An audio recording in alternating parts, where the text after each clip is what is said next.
नमस्कार। शराब घोटाला। पिछले 2 साल से यह शब्द आपने कई बार सुना होगा।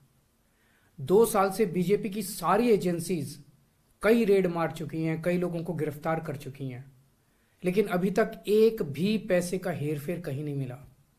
कहीं से एक भी पैसा नहीं मिला। अगर भ्रष्टाचार वाकई हुआ है तो इतने करोड़ों रुपए गए कहां? क्या सारा पैसा हवा में गायब हो गया? सच्चाई यह है कि किसी तरह का कोई भ्रष्टाचार हुआ ही नहीं। अगर होता तो पैसा भी मिलता। ऐसे फर्जी केस में आम आदमी पार्टी के कई नेताओं को इन्होंने अभी तक जेल में रखा हुआ है। किसी के भी खिलाफ कोई सबूत नहीं है, कुछ साबित नहीं हो रहा, खुलेआम गुंडागर्दी चल रही है। किसी को भी पकड़ के जेल में डाल दो। अब बीजेपी मुझे गिरफ्तार करना चाहती है। मेरी सबसे बड़ी संपत्ति, मेरी सबसे बड़ी ताकत मेरी ईमानदारी है। झूठे आरोप लगा के, फर्जी सम्मन भेज के ये मुझे बदनाम करना चाहते हैं, मेरी ईमानदारी पे चोट करना चाहते हैं। इन्होंने मुझे सम्मन भेजे हैं। मेरे वकीलों ने मुझे बताया कि ये सम्मन गैर कानूनी है। क्यों गैर कानूनी है? ये मैंने इनको विस्तार से लिख के भेजा है। मैंने बताया है कि उनके सम्मन कैसे गैर कानूनी है, लेकिन उन्होंने मेरी एक भी बात का जवाब नहीं दिया।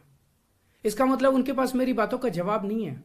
इसका मतलब वे भी मानते हैं कि उनका नोटिस गैर कानूनी है। क्या मुझे एक गैर कानूनी सम्मन का पालन करना चाहिए?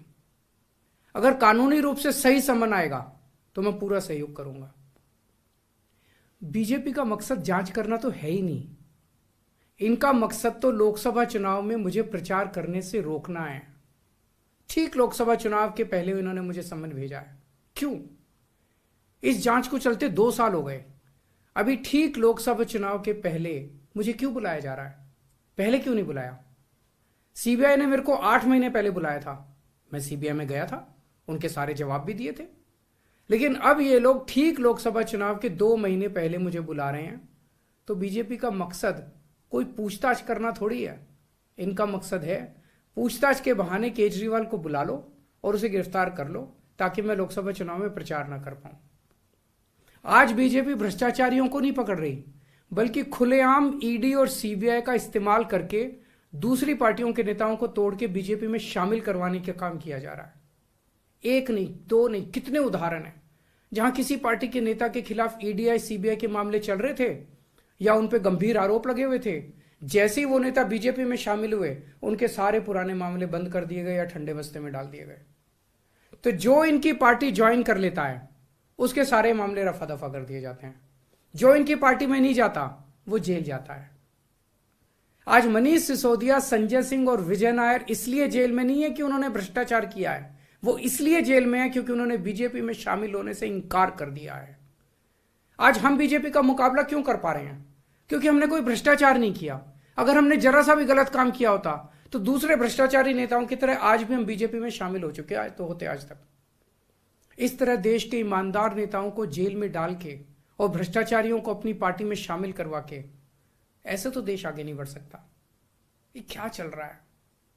ये जो कुछ भी चल रहा है बहुत खतरनाक है। ये हमारे जनतंत्र के लिए बहुत गलत है। इसे रोकना होगा। मैं हमेशा देश के लिए लड़ा हूं। मेरा तन मन धन देश के लिए है। मेरी एक एक सांस देश के लिए है। मेरी खून की एक एक बूंद देश के लिए है। मेरे शरीर का एक एक कतरा देश के लिए समर्पित है। हमें मिलकर देश को बचाना है। मैं पूरी जी जान से इनके खिलाफ लड़ रहा हूं। आपका साथ चाहिए।